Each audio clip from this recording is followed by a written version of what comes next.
समय बदल गया, हमारे पिताजी के समय उतना रुतबा नहीं था। तो क्या स्थिति थी? बोले उस समय तो पिताजी की मूछें 9.25 के कांटे पर थी। अब 9.25 का मतलब, हाँ बराबर आ गया 9.25। अरे बोले अब हमारी बात क्या है, तुम्हारा क्या है? अरे हमारा कुछ मत पूछो, अभी हमारी स्थिति तो मूछों की 6:30 पर है। 6:30 पर है। अब बताओ, 10:10 दादाजी, 9:15 पिताजी, और अब तो ये 6:30 पर आ गए डाउन। और अब आने वाली पीढ़ी में तो कुछ भी नहीं बचा, साफ हो गई, मूछों का काम ही खत्म। अब पूंछ भी नहीं है और मूछ भी नहीं है, उसके बाद भी पूंछ और मूछ के लिए परेशान है। अरे सामान्य आदमी तो छोड़ो, बड़े बड़े साधु संतों को भी कहा है कि यदि पूछताछ हो रही है तो भी उसके चक्कर में अपने मन को नहीं उलझाना, उससे बच के रहना। और यदि नहीं हो रही है तो अपने कर्म पर विश्वास करके अपना कर्तव्य करते जाना, उसकी तरफ देखना नहीं। इसे प्रज्ञा परिचय और अज्ञान परिचय कहा गया है। 22 परिचयों में प्रज्ञा परिचय और अज्ञान परिचय कहा गया है। 22 प्रकार के परिसह, 22 परिसह साधुओं को होते हैं, उनकी जीवन साधना में आते हैं। और ऐसे परिसह सहन सहन करके जब तप जाते हैं, तप जाते हैं, तप जाते हैं, धूप झेलते झेलते पक जाते हैं, पक जाते हैं, पक जाते हैं, आहा हा, तभी तो उनका जीवन श्रेष्ठ होता है। तपस्वी ही मनस्वी होता है, और तपस्वी और मनस्वी ही यशस्वी होता है। इसकी जड़ में साधना होती है, इसकी जड़ में चिंतन की गहराई होती है। तो साधु का पद आसान नहीं है, साधु साधना का पद है। साधना का पथ कठिनाइयों का पथ होता है। पथिक को मार्ग में प्रतिकूलता ना हो तो पथिक की परीक्षा कैसे होगी? आसानी के रास्ते पर तो कोई भी चल सकता है, रास्ते में कठिनाई कुछ मिले तभी तो परीक्षा होती है ना। हमारे गुरुवर बार बार कहते हैं, उस पथिक की क्या परीक्षा पथ में सूल न हो। उस पथिक की क्या परीक्षा पथ में सूल न हो, उस नाविक की क्या परीक्षा धारा प्रतिकूल न हो। उस नाविक की क्या परीक्षा धारा प्रतिकूल न हो। नाविक की परीक्षा तो तभी मानी जाएगी जब धारा अलग जा रही हो और नाव को अलग दिशा में ले जाना हो। पथिक की परीक्षा तो तभी होगी जब रास्ता ठीक ना हो, कांटे कंकर हो और चलने की स्थिति तुम्हारी बने, तभी तो परीक्षा होगी कि तुम्हारी कितनी हिम्मत है। जरा में व्यक्ति हिम्मत हार जाता है, जरा में घबराने लगता है, जरा में डर लगने लगता है, और अपने मन में डर आता है और डॉक्टर भी थोड़ा थोड़ा कभी और डरवा देते हैं। फिर कभी कभी अपने मन के डर को डॉक्टर जल्दी दूर, नहीं नहीं कुछ नहीं, चिंता मत करो, सब ठीक हो जाएगा। हो गया काम। क्या है? साधु के जीवन में प्रतिकूलताएं ना हो तो साधु की परीक्षा कैसे?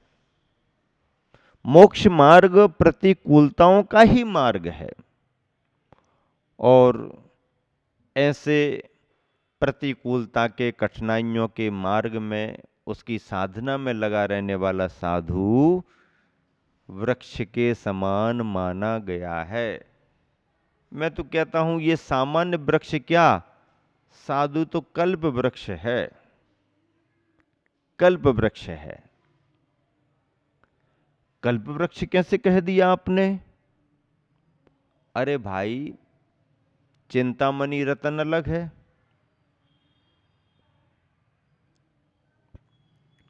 दूसरी कामधेनु अलग है। याचे सुरतरु दे सुख, चिंतित चिंता रैन, बिन याचे बिन चिंतिये धर्म सकल सुख देन। आप चिंतामणि रत्न के पास जाओगे और विचार करोगे तो पूर्ति कर देगा। कल्प वृक्ष होते उनके पास जाओगे मांगोगे तो मिल जाएगा। धर्म तो ऐसा वृक्ष है जिससे मांगना भी नहीं पड़ता और जिसके पास विचार भी नहीं करना पड़ता और सभी प्रकार के सुखों को प्रदान कर देता है। हमारे गुरुवर तो ऐसे धर्म वृक्ष के समान हैं, धर्म वृक्ष हैं, सब कुछ देते हैं। छाया फल प्रदाता, छाया रूप फल दे रहे हैं और भी फलों को देते हैं। तो साधु वृक्ष है छाया फल प्रदाता, जो धूप खाता। छाया फल प्रदाता कौन? जो धूप खाता है, धूप झेल रहा है, वही तो छाया के फल को प्रदान कर सकता है। इसलिए साधु वृक्ष हैं, क्योंकि साधु संसार को शरण देते हैं, साधु अपने पास आने वाले को छाया प्रदान करते हैं, साधु सभी को संरक्षण प्रदान करते हैं। महाराजा रंजीत सिंह पंजाब के महाराज हुए हैं, उनके बारे में एक संदर्भ हमने सुना। उनकी सवारी निकल रही थी। लाव लश्कर रहता है राजाओं का। बच्चे कहीं बगीचे में कुछ खेल रहे होंगे, आम के वृक्ष लगे थे, आम तोड़ना चाह रहे थे।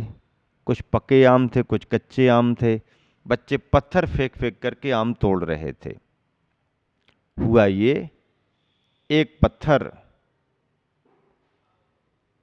आगे गया और रास्ते पर जो सवारी उनकी निकल रही थी, महाराजा रंजीत सिंह को लग गया।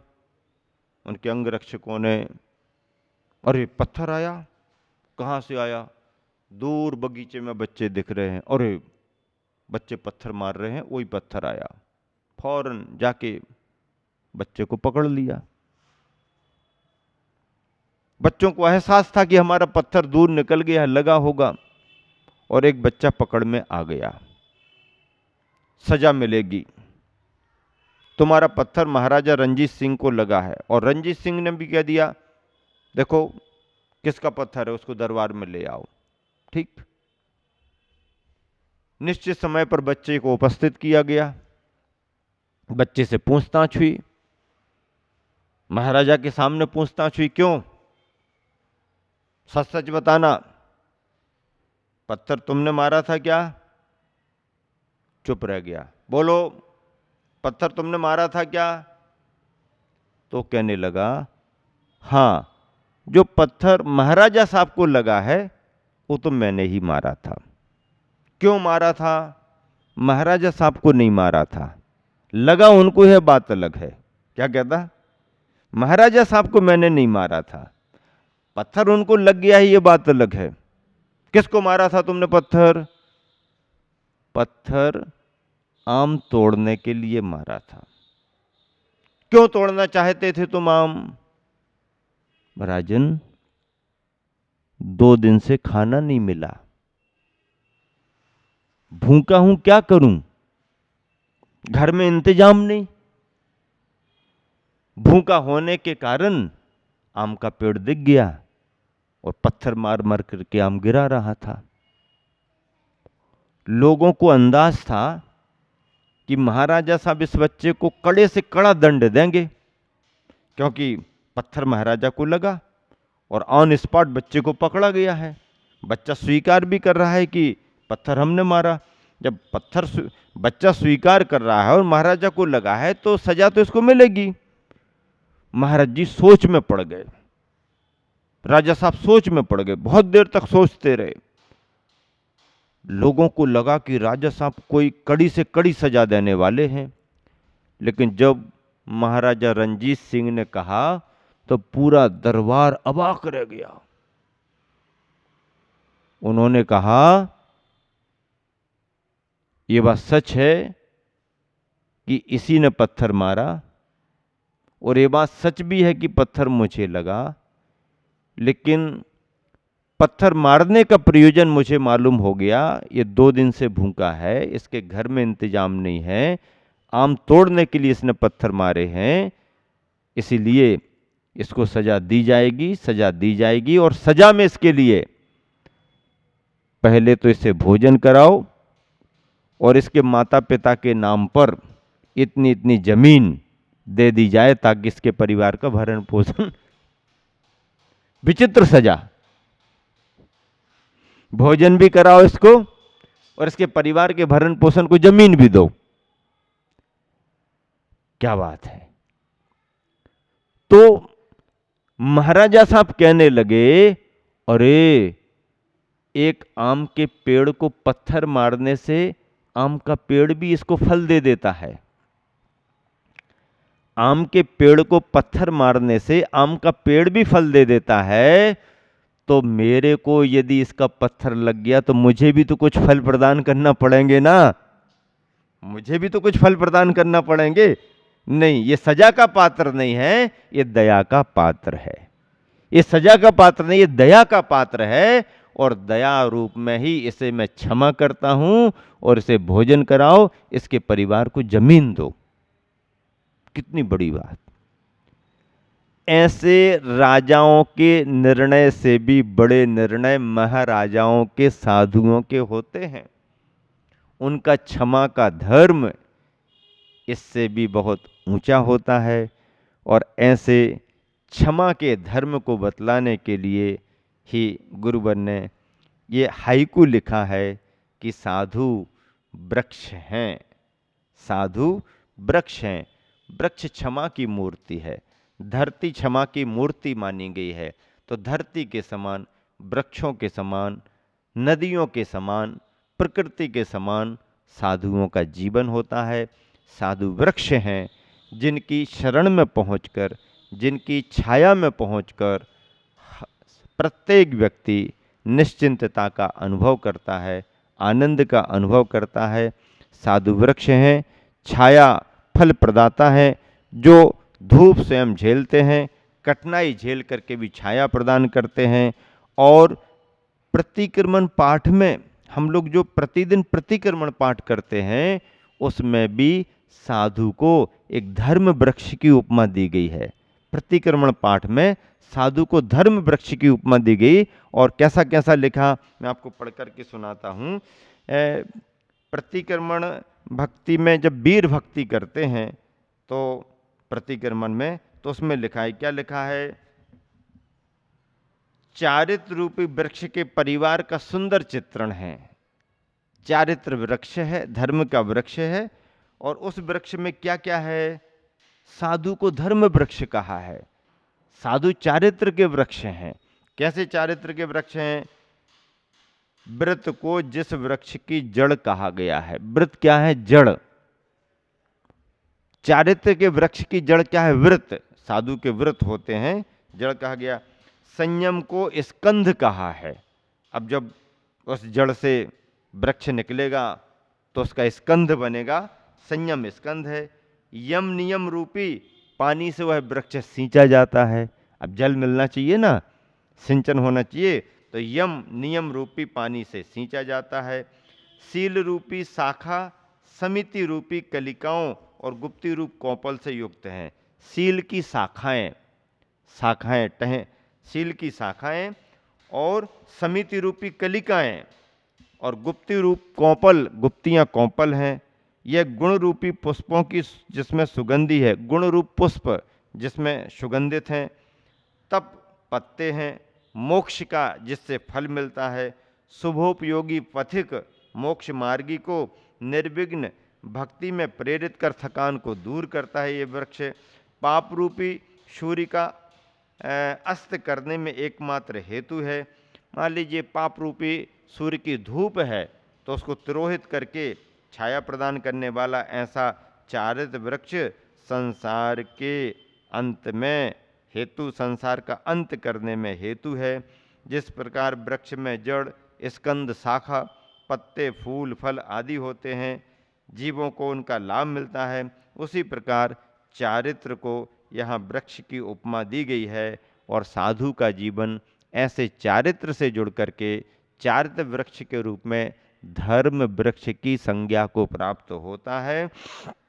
बहुत भाव से हम लोग ये पंक्तियां निरंतर पढ़ते हैं। व्रत समुदय मूला संयम स्कंद बंधो यम नियम पयोविवर्धिता शील शाखा समिति कल के भारो गुप्त गुप्त प्रवालो गुण कुसुम सुगंधि सत्तपश्चित पत्रा शिव सुख फलदायी योदया छाद योदघा शुभ जनपति का नाम खेद नोदे समर्था दुर्द रवितापम प्राप्यन्यंत भावम सभव्यवहान्ययी नोस्तु चारित्र वृक्षा। ऐसे चारित्र से संपन्न साधुजन धर्म के वृक्ष माने गए हैं और ऐसे साधुओं की प्रशंसा करते हुए उनके गुणगान में आचार्य श्री ने लिखा है, साधु वृक्ष हैं छाया फल प्रदाता, जो धूप खाता, धूप को सहन करके भी छाया फल स्वरूप प्रदान करते हैं। ऐसे साधु इस धरा पर जयवंत हों, उन्हीं के लिए कहा है, शैले शैले न माणिक्यम मोक्तिकम न गजे गजे साधवो नहीं सर्वत्र चंदनम न बने बने। महावीर भगवान की जय।